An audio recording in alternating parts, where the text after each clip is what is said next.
Under the dim November sky, a little girl clutched a one-eyed doll and stepped into the freezing wind, too small to fight the cold, yet too brave to stop.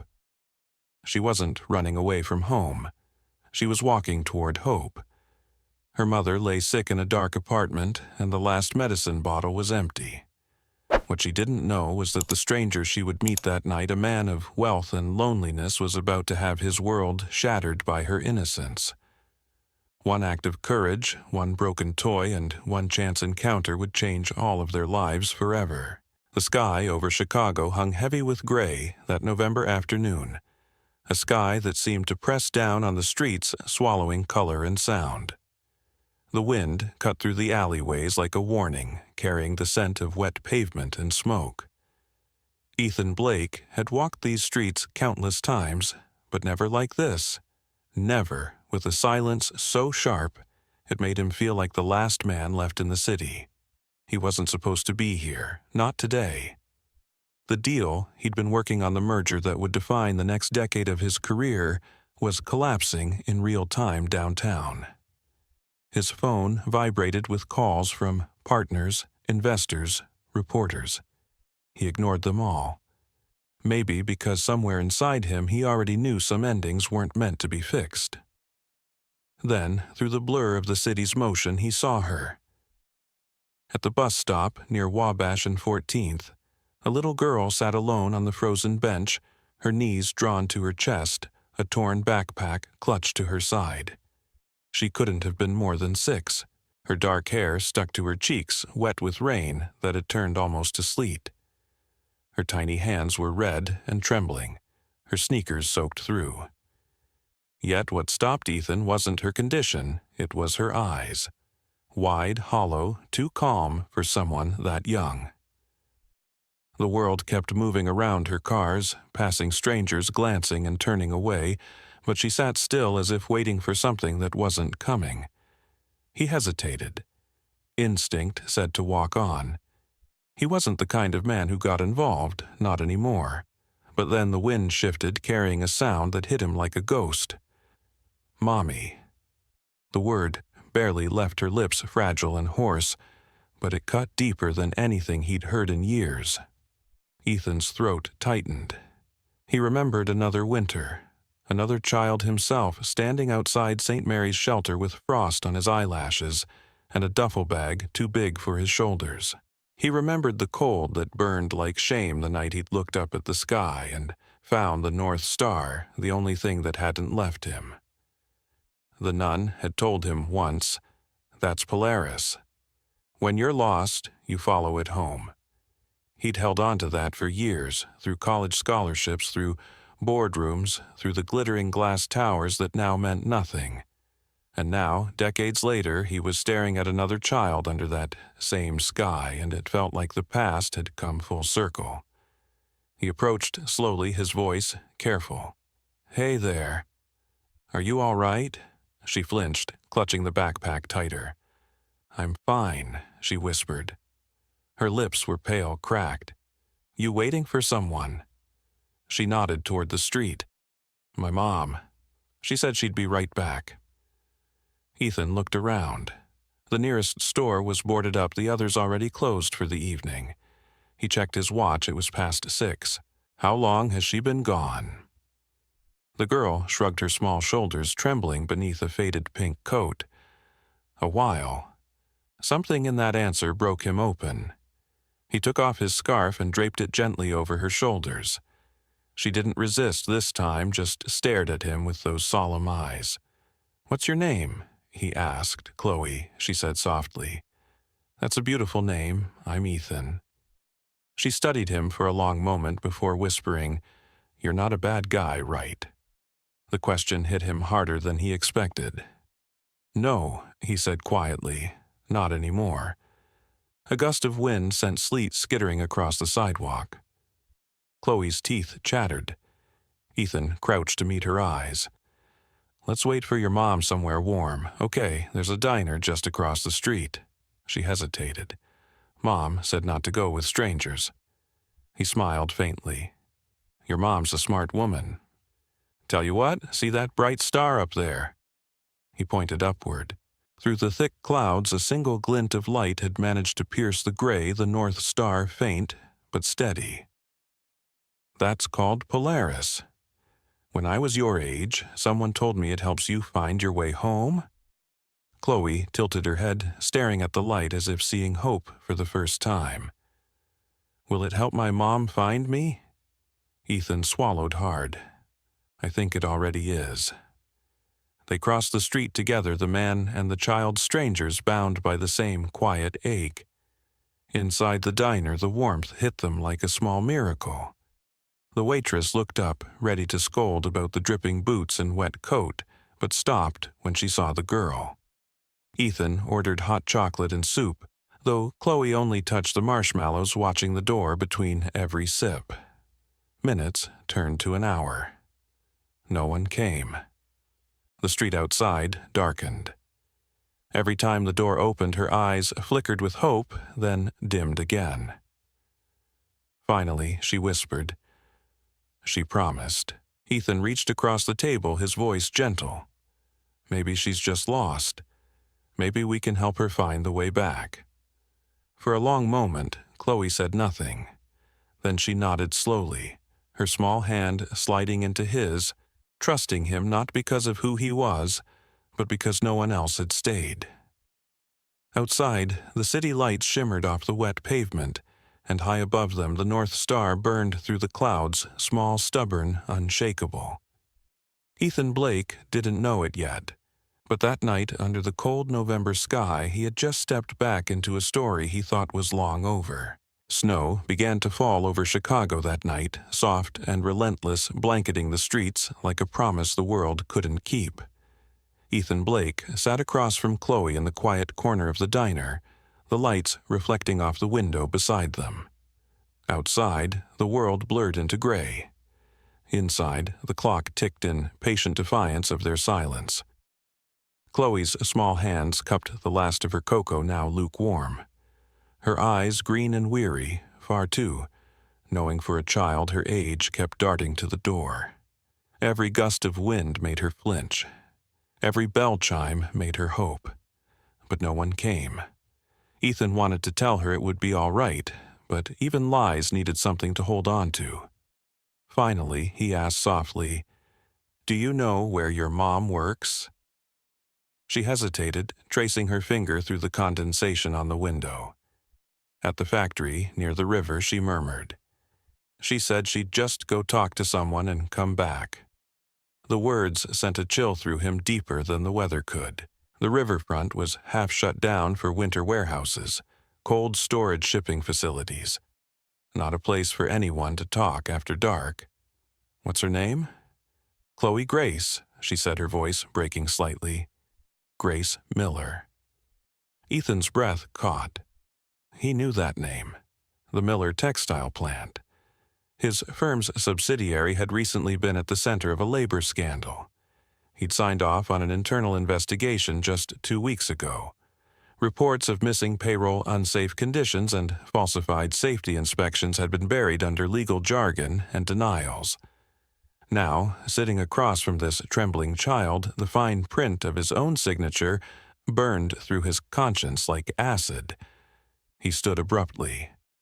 "Chloe, I need you to stay here for a few minutes, okay? I'll be right back." Her hand shot out, gripping his sleeve. "Please don't leave me." He knelt, meeting her gaze. "I promise I'll come back. I just need to find your mom." Her eyes searched his face, then slowly she nodded. "You said heroes don't lie," she whispered. The words hit like a prayer. "They don't," he said, and left before his doubt could argue. The night air struck him like glass. Snow fell heavier now, the streets thinning to silence. He walked quickly, scanning the industrial blocks until the glow of the river's edge came into view.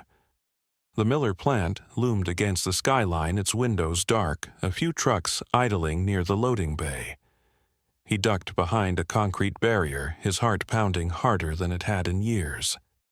As he moved closer, he saw movement, 2 men dragging something from a side door. At first, he thought it was equipment, until a scrap of red fabric caught the light. It was a scarf, a woman's scarf. He froze. The voice that spoke next cut through the snow. "Make sure it's deep enough this time. The river hides what it's told to." Ethan's stomach turned. He waited until the truck pulled away, its taillights fading into the snow. Then he ran. The cold bit through his coat, through his bones. When he reached the dock, the world narrowed to a single shape, half submerged in ice grace. He dropped to his knees, hands shaking as he pulled her free. Her skin was pale, her hair matted with frost, but there was a pulse, weak, faint, but there. He tore off his coat, wrapping her as tightly as he could. "Come on, Grace," he whispered, breath fogging in the air. "Not tonight, not here." Somehow she stirred. Her lips parted, a whisper escaping like smoke. "Chloe." "She's safe," he said, though his throat tightened on the word. "She's waiting for you." He carried her to his car, the weight of her fragile body, both anchor and absolution. His mind was a blur. Headlights, sirens, shouts. He didn't remember driving, didn't remember the lights of the ER flashing red as they wheeled her inside. All he remembered was Chloe's face when he walked back into the diner. Snow still in his hair, blood on his sleeves. "Is she okay?" Chloe asked, standing on the booth, her eyes wide. He knelt again, unable to trust his voice. "She's in the hospital now. The doctors are helping her. Can I see her?" He hesitated. Not yet, but soon. Chloe looked at him, searching his expression for something she couldn't name. "You found her," she said, finally. "You really found her." "I told you I would," he said softly. The next morning, the city awoke under a clean sheet of snow. In the hospital's ICU machines hummed like muted prayers. Grace lay unconscious but alive, her breathing steady under the rhythmic rise and fall of the monitor. Ethan stood outside her room, talking to the attending physician. "She's stable," the doctor said. "Hypothermia, multiple contusions. Whoever got her here did it just in time." Ethan nodded, relief flooding his chest like warmth. "Can she hear us?" "Possibly. Familiar voices help." He entered quietly. The fluorescent light was cruel, washing the color from everything. He sat beside her bed, uncertain where to begin. "Grace," he murmured, his voice rough, "you don't know me, but I know your story. I should have known sooner. I should have stopped this before it reached you." He paused, the weight of his own complicity pressing down. "I've spent my life building things that looked perfect from the outside. But every empire has cracks, doesn't it? I just didn't think people like you, people like her, would be the ones falling through." For a moment, nothing moved. Then Grace's hand twitched a faint motion beneath the sheets. Ethan leaned closer, but her eyes remained closed. Still, something inside him shifted, a resolve he hadn't felt in years. He stepped out to find Chloe coloring in the waiting room, surrounded by nurses who had fallen in love with her quiet bravery. She held up her drawing when she saw him. "It's Mommy," she said proudly. "And you. You're helping her up." Ethan smiled faintly. "That's exactly what we're going to do." Over the next days, he stayed. He called in favors, silenced the press, and hired private security around the hospital. His assistant Rebecca arrived with files from corporate internal memos, payment trails, cover-ups. The same signatures appeared again and again, his own. "Someone used my name," he said bitterly. Rebecca's expression was grim. "No, they used your trust." That night, as the snow finally stopped falling, Ethan stood outside the hospital, the river glimmering in the distance. The reflection of the city lights rippled across the frozen surface, bending and breaking like memory. He thought of the night he found Chloe, the scarf, the voice by the docks. Somewhere beneath that ice lay the truth, the kind that didn't stay buried forever. When he looked up, Polaris shone faintly through the thinning clouds, the North Star constant even in a storm. Ethan whispered to the sky, to no one in particular. I won't fail her again. Inside, Chloe slept beside her mother's bed, her small hand resting over Grace's. The hum of the machines echoed through the quiet ward like a heartbeat shared between three souls who didn't yet realize how intertwined their fates had become. And beneath the ice of a city that forgot how to care something long, frozen had begun to move again. Truth. Morning broke slowly over the Chicago skyline, spilling pale gold light through the frosted windows of St. Luke's Medical Center. For the first time in days, the snow had stopped falling. In the quiet of the hospital ward, the only sound was the steady rhythm of Grace Miller's heart monitor. She was awake now, her eyes open, though her body still bore the marks of the night that nearly ended her life. Ethan Blake stood by the window, his reflection faint against the glass, watching the city stir to life below. His tailored coat hung on the chair, forgotten his shirt sleeves rolled to the elbow. He hadn't gone home in 3 days. Not since the night he found Grace beneath the ice. You look like you've been here forever, a voice said softly behind him. Grace's tone was weak, but her words held the spark of life returning. He turned the sight of her sitting up, startling him. Her face was still pale, but her eyes, those clear ocean-gray eyes, were sharp. You gave us a scare, he said, his voice rougher than he meant it to be. She tried to smile. You found me, she whispered. Most people wouldn't have stopped. Ethan hesitated, then pulled the chair closer to her bedside. Most people don't watch their own company destroy lives and do nothing, he said quietly. I'm not proud of that. Her brow furrowed. Your company, he nodded. Blake Industries, the plant by the river.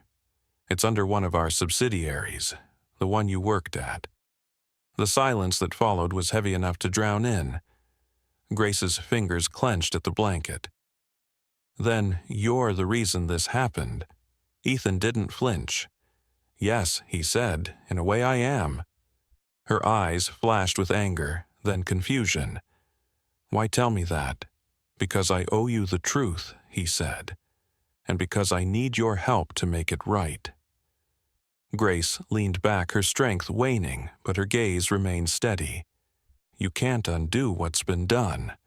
No, Ethan admitted, but I can stop it from happening again. He placed a folder on her bedside table, thick, worn, and marked with the company's insignia. This is everything I have found so far. Payroll discrepancies, missing safety audits, false certifications, all buried under shell divisions. Someone signed them off under my name. Grace opened the folder slowly. Inside were dozens of documents, each one stamped and dated, tracing a web of deceit through her factory and beyond. Her breath caught as she recognized one in particular, the signature of her former supervisor, Martin Kress, the man who had threatened to fire anyone who complained about the conditions. He told us the new wiring was safe, she said quietly. The night of the fire, I was supposed to file a report. It disappeared. Ethan's jaw tightened. He was on the payroll of a private contractor, Arcline Solutions. It doesn't exist outside the paperwork. I think it's part of a larger laundering system. Someone's been using my company to move money through falsified safety projects. Grace stared at the papers, her throat dry. Why are you showing me this? Because you were there. You saw what I couldn't. And because I need to know who ordered you to the river that night. Her hands trembled slightly. There were voices, she said. I don't know who they were, but one of them, he said something about a file I'd taken. He thought I still had it. A file? She nodded. A ledger. It listed payments, names, amounts, dates. I found it on my supervisor's desk a week before the fire. I didn't understand it then, but I took photos. I thought it was proof of the stolen wages. She closed her eyes, the memory tightening her voice. Someone must have found out. Ethan's pulse quickened. "Do you still have the photos?" She pointed to her torn backpack on the side table. "Phone's inside. It might still be there." He retrieved it carefully, the screen cracked but still functional. Scrolling through her gallery, he found them blurry images of a handwritten ledger, columns of figures beside coded names. But one stood out: Project Polaris. Ethan froze. "Polaris," he whispered. Grace frowned. "What is it?" He hesitated, his voice dropping to a near whisper. "It was my father's code name. He used it for confidential accounts, offshore holdings, political donations, payoffs. If this ledger ties back to him—" His voice trailed off, the implication sinking in like a stone. Grace watched him carefully. "Then this wasn't just about money." "No," Ethan said, standing. "It was about power." He moved to the window phone, still in hand, his mind spinning. His father had died 3 years ago, leaving behind an empire built on secrecy. Ethan had spent years distancing himself from that legacy, promising he'd never be like the man who valued control over compassion. But now, it seemed the shadows of his father's world hadn't died with him. They'd simply gone underground. When he turned back, Grace was watching him with something between pity and resolve. "If you're right," she said quietly, "then going after them means putting yourself in danger." "I already am," he replied. "Then why do it?" He met her gaze. "Because Chloe deserves better than the world we built for her." The mention of her daughter softened Grace's expression. "She's been asking for you," she said after a pause. "Said you remind her of the stories I tell her at bedtime." Ethan smiled faintly. "What stories?" "The ones about the man who gets lost in the storm but still finds the North Star." The words hit him like a quiet echo of destiny. "Polaris," he said again, almost to himself. That afternoon when Grace slept, he left the hospital and drove to the riverfront to the frozen dock where he'd found her. Police tape fluttered in the wind, useless now. He stared at the spot where the ice had broken, where her scarf had floated like a wound in the water. He could almost hear the men's voices again, their calm efficiency. The city's noise drowned them now, but the guilt remained sharp. His phone buzzed. A text from an unknown number flashed across the screen. "Stop digging. Some truths should stay buried." He stared at it, then pocketed the phone and turned toward the skyline. The towers of downtown gleamed under the winter sun-glass steel power. His father's empire, his inheritance, his battlefield. When he returned to the hospital, Chloe was sitting beside Grace's bed, humming softly while coloring another picture. This one showed 3 figures again, her mother, and Ethan. But now there was a dark shadow drawn behind them, tall and formless. "What's that?" Ethan asked gently. Chloe looked up. "That's the bad man Mommy dreamed about," she said simply. Ethan knelt beside her, his heart heavy. "Then we'll make sure he never hurts anyone again." Grace stirred in her sleep, whispering something he couldn't quite hear. He leaned closer, catching only one word before she drifted back into silence. "Polaris." Outside, the wind rattled the hospital windows, carrying the echoes of a storm that hadn't yet broken. And in Ethan's chest, something colder than fear began to form, not despair, but determination. The past wasn't done with him, but for the first time he wasn't running from it. He was going to face it. And this time, he wouldn't be alone. The storm had passed, but the world it left behind was still fractured. The investigation had widened, dragging old names and old ghosts into the light. Blake Industries was no longer just a company. It was a crime scene wrapped in glass and ambition.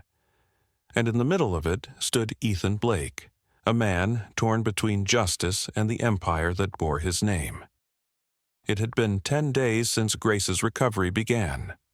Her strength was returning, but her trust came slower. Every time Ethan entered her room, she greeted him with quiet gratitude and cautious distance. as though afraid the same man who saved her might also destroy everything she had left. That morning, she found him asleep in the hospital waiting area, his head resting against the wall, coat draped over his lap. He looked different without his armor. No polished suit, no corporate sharpness, just exhaustion, and something else beneath it resolve. When he woke, she was sitting beside him with a cup of coffee. "You don't have to stay here," she said gently. "The world you're fighting isn't kind to people who stand still." He took the coffee, his fingers brushing hers. "I'm not here because it's kind," he said. "I'm here because you almost died because of me, because of what I built." She looked down, tracing the edge of her cup. "You didn't throw me in that river, Ethan." "No," he said quietly, "but the people who did were paid by mine." The words hung between them like smoke. Later that day, they met with a federal investigator, Special Agent Ward, in a sterile conference room that smelled faintly of burnt coffee and old carpet. Ward's expression was calm, but his eyes betrayed curiosity. "Mr. Blake," he said, tapping a file. "Your company's internal documents, these are explosive. If what you're suggesting is true, this case could implicate several high-level executives, possibly members of your late father's board." Grace sat beside Ethan, her hands clasped tightly. "And if it's not?" she asked. "Then you've both made enemies who know how to erase problems." Ward closed the file and leaned back. "You're in a dangerous position. You could cooperate quietly, help us build a sealed case, or you can take it public. But if you do, it'll cost you everything." Ethan's jaw tightened. Maybe it's time it did. Ward studied him for a moment. "I've seen men like you before, Mr. Blake. Some find redemption, some just find ruin. Decide which one you want before the headlines do it for you." When the agent left, Grace exhaled slowly. "He's right, you know. This isn't just about guilt or redemption. You'll lose everything." Ethan turned to her. "Then I'll rebuild it. But this time the right way." She smiled faintly, the kind that held both pride and sorrow. "You make it sound simple. It's not," he said, "but it's worth it." The following days blurred into a storm of motion attorneys, press leaks, frozen accounts. Ethan's name flooded every headline: "Heir exposes father's empire whistleblower," or "Betrayer Blake legacy implodes." But for every insult, there was an awakening. Employees began reaching out, engineers, clerks, even janitors, people who had been silenced for years. They told him stories of missing funds, of lives lost to corporate negligence, of loyalty twisted into fear. Ethan listened to every one of them. He stayed up nights reviewing records with Rebecca, piecing together the full picture of what Blake Industries had become. The more he learned, the more he realized the truth wasn't just corruption, it was cruelty.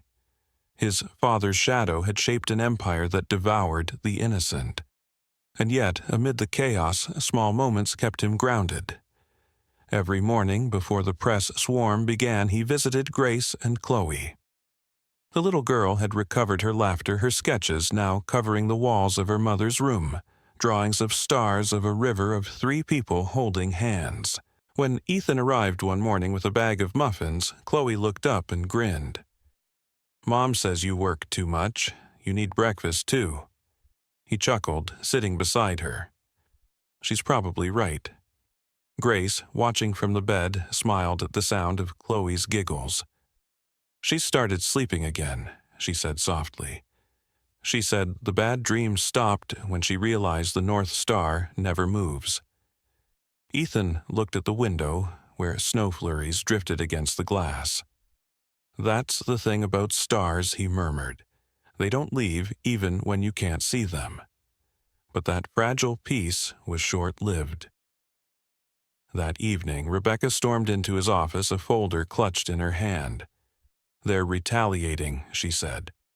"Anonymous lawsuits, fake audits, threats to staff. Someone's trying to scare you into silence." Ethan scanned the documents his father's old associates resurfacing under new corporate shells. "Let them try," he said. Rebecca hesitated. "You can still walk away, Ethan. You've done enough." He looked out the window toward the city lights, the empire that bore his name, but not his values. "Not yet. I built walls around my life for too long. I'm done hiding behind them." That night, after a long board meeting that ended in shouting and resignation letters, he drove back to the hospital. Grace was awake, her face illuminated by the soft light of the monitors. She looked at him with quiet understanding.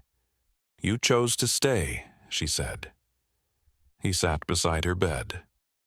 "Leaving would have been easier." "But not right," she replied. They sat in silence, the hum of machines filling the space between them. For the first time in years, Ethan felt still. No negotiations, no screens, no noise, just presence.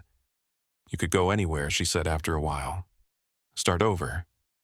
He shook his head. "Everything I need is here." Grace's eyes softened, her voice breaking slightly. "You mean me and Chloe?" He met her gaze. "I mean the truth, but yes, you too." Her hand found his. It was fragile, but warm, grounding him more than any empire ever had. Weeks passed, and the case moved forward. Ethan testified before the grand jury, revealing everything: names, dates, records. He didn't shield himself. He didn't hide. The system he once benefited from now looked at him as both savior and traitor. Grace sat in the courtroom gallery with Chloe on her lap, watching the man who had once represented everything she distrusted, now standing against the very machine that tried to silence her. When the hearing ended and reporters flooded the courthouse steps, he ignored the microphones and turned to Grace instead. "You were right," he said quietly. "It's not about what I lost. It's about what we can build." She smiled faintly, tears glistening in her eyes. "Then let's build it." That night, as snow began to fall again, Ethan returned to the hospital one last time, not as a visitor but as family. Grace was being discharged in the morning. Chloe had fallen asleep curled beneath her mother's arm. Ethan stood at the foot of the bed, watching the two of them breathe in sync. He knew the storm outside wasn't over.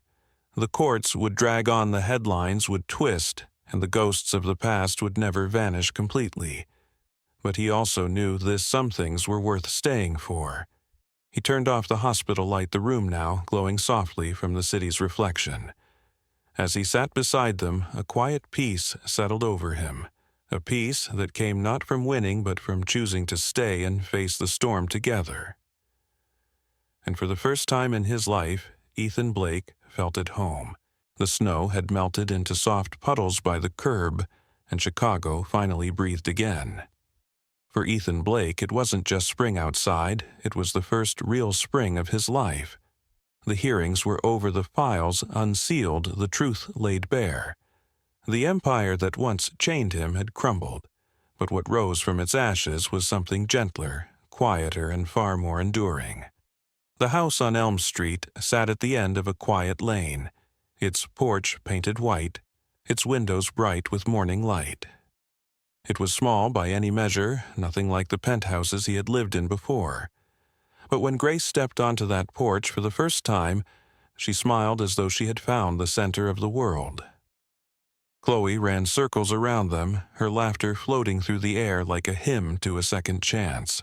Inside, sunlight spilled across worn wooden floors, illuminating the small things that made life real. Again, a teapot on the counter, half-unpacked boxes of crayons, the scent of Grace's paint drying in the next room. Ethan stood in the doorway, watching her hang a canvas on the wall, one she had painted during her recovery. It showed a frozen river, but this time the ice had cracked open to reveal light beneath it. "It's not perfect," she said softly. He stepped closer. "That's why it's beautiful."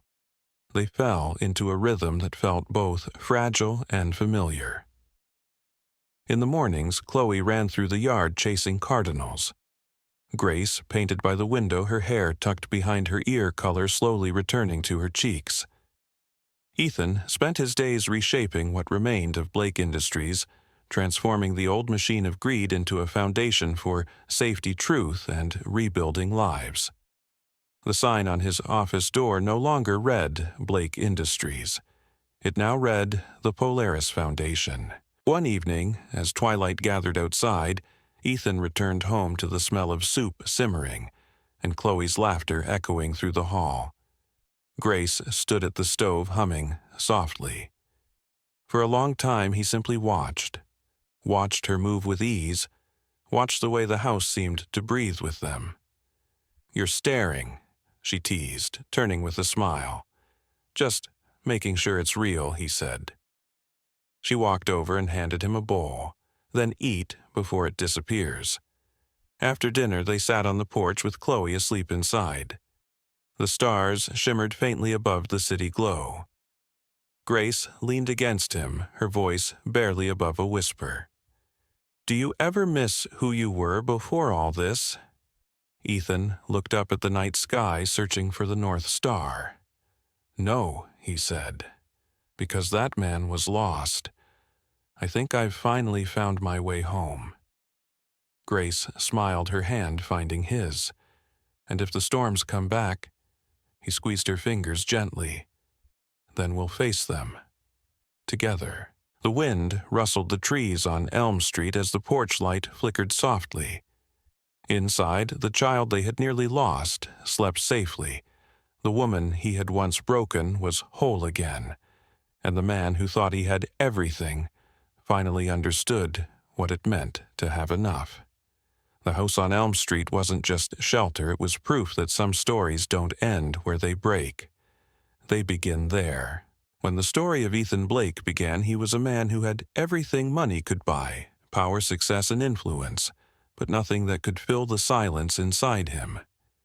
His world was built on control and polished perfection, on boardrooms and headlines that celebrated his achievements while masking his emptiness.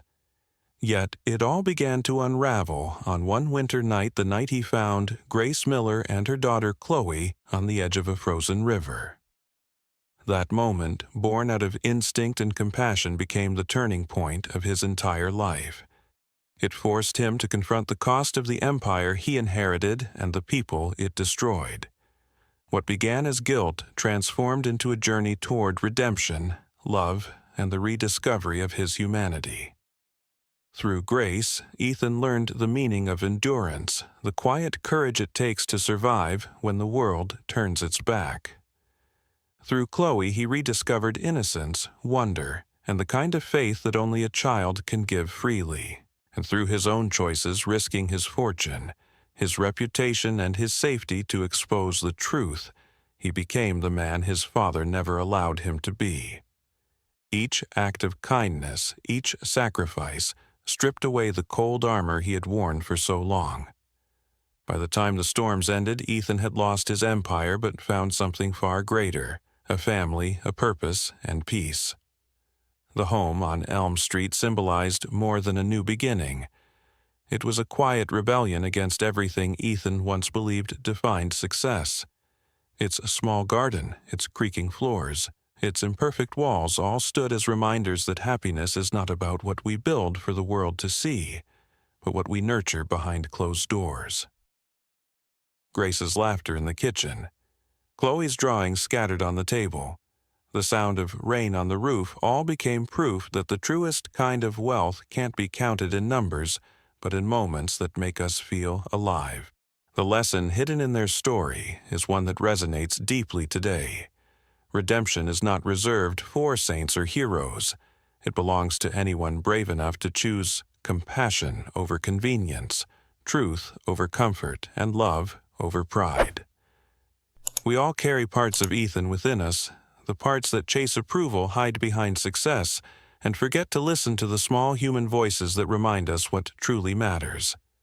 And like him, we all have the power to stop running, to stay, to rebuild, and to choose differently. In a world that often confuses achievement with worth, Ethan's journey reminds us that The greatest victories happen not when we rise above others, but when we learn to stand beside them with open hands and open hearts. It's never too late to change, to forgive, and to begin again. If this story touched your heart, if it reminded you of the quiet strength that lives inside every act of love, then stay with us. Subscribe to the channel, share this message, and help us continue bringing you powerful emotional stories that restore faith in kindness, redemption, and the enduring power of the human spirit.